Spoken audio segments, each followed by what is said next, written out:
जंगल में भटक रहे अपने भक्त माँ बेटे को बैलगाड़ी लेकर स्वयं लेने आए भोलेनाथ। यह कुछ 300 साल पहले की बात है। कर्नाटक के सुदूर दक्षिण क्षेत्र में अपनी बूढ़ी माँ के साथ एक योगी रहते थे। उनकी माँ काशी जाना चाहती थीं ताकि वह विश्वनाथ जाकर शिव की गोद में प्राण त्याग सके।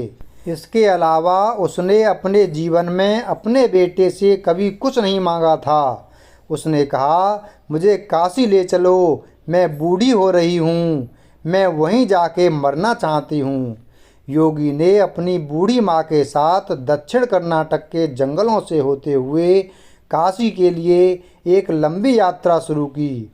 वृद्ध होने के कारण उनकी माँ का स्वास्थ्य बिगड़ गया, तो उन्होंने माँ को कंधे पर उठा लिया और जाहिर तौर पर कुछ समय पश्चात वह कमज़ोर महसूस करने लगा। उसके पास शिव से याचना करने के बजाय और कोई चारा नहीं बचा। उन्होंने याचना की, हे शिव, मुझे मेरे इस प्रयास में विफल मत होने देना। बस यही एक चीज़ है जो मेरी माँ ने मुझसे मांगा है। कृपया मुझे इसे पूरा करने दें। मैं इन्हें काशी ले जाना चाहता हूँ। हम वहाँ सिर्फ आप ही के लिए आ रहे हैं। कृपया मुझे ताकत दें। तब जैसे ही उन्होंने चलना शुरू किया तो पीछे से एक घंटी की आवाज़ सुनाई दी, जैसे कोई बैलगाड़ी आ रही हो। उन्हें धुंध से उभरती हुई एक बैलगाड़ी दिखाई दी, जिसे एक बैल खींच रहा था, जो थोड़ा अजीब था, क्योंकि एक बैल वाली बैलगाड़ी छोटे रास्तों के लिए होती हैं। जब सफ़र लंबा और जंगली इलाके से होते हुए हो तो हमेशा 2 बैल ही गाड़ी को खींचते हैं। पर जब आप थके हों तो ऐसी बारीकियों को किसे परवाह। गाड़ी नज़दीक आई, पर वे चालक को नहीं देख पाए, क्योंकि चालक लवादे में था और बाहर धुंध भी थी। मेरी माँ बीमार है, क्या हम आपकी खाली गाड़ी में यात्रा कर सकते हैं? उन्होंने कहा। अंदर बैठे व्यक्ति ने सिर हिला के हाँ कहा। वे दोनों गाड़ी में बैठ गए और बैलगाड़ी आगे चलने लगी। कुछ समय बाद योगी का ध्यान उस ओर गया कि जंगली रास्ता होने के बावजूद भी बैलगाड़ी बहुत आसानी से आगे बढ़ रही थी। तब उन्होंने नीचे देखा और पाया कि पहिए घूम नहीं रहे हैं, वे रुके हुए थे, पर गाड़ी आगे बढ़ रही थी। तब उन्होंने बैल की तरफ देखा और पाया कि बैल बैठा हुआ था, पर बैलगाड़ी चल रही थी। तब उन्होंने चालक की ओर देखा और पाया कि वहाँ सिर्फ लवादा ही था। उसने अपनी माँ की ओर देखा।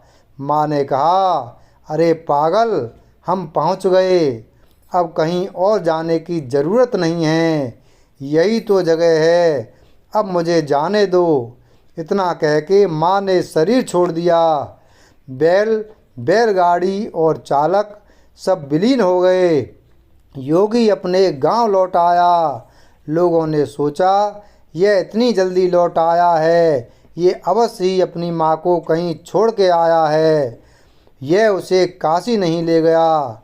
उन्होंने उसे पूछा, तुम अपनी माँ को कहाँ छोड़ आए? उसने उत्तर दिया, हमें वहाँ जाना नहीं पड़ा, शिव खुद आए थे हमारे लिए। क्या बकवास है, उन्होंने कहा। योगी ने उत्तर दिया, मुझे फ़र्क नहीं पड़ता कि आप क्या सोचते हैं, वे आए थे हमारे लिए और यही सच है। मेरा जीवन ज्योतिर्मय हो गया है, यह मैं अपने अंतर में जानता हूँ। अगर आप नहीं मानते तो यह आप जानें। तब उन्होंने पूछा, ठीक है, हमें कुछ ऐसा दिखाओ कि हम मानें कि तुमने सच में शिव को देखा है और वे सच में तुम्हारे लिए आए थे। योगी ने कहा, मैं नहीं जानता, मैंने उन्हें नहीं देखा, मुझे सिर्फ एक लबादा दिखा। वहाँ कोई चेहरा नहीं था, वहाँ कुछ नहीं था, वह खाली था। अचानक सब ने देखा कि वह खुद वहाँ नहीं थे, सिर्फ उनके कपड़े ही दिखाई पड़ रहे थे। वे दक्षिण भारत के महान संत बने। जहाँ भी वह जाते लोग उन्हें बिना चेहरे वाले योगी के रूप में जानते थे। वीडियो अगर पसंद आया हो तो वीडियो को लाइक करें, चैनल को सब्सक्राइब करें और बेल आइकन प्रेस करें। धन्यवाद।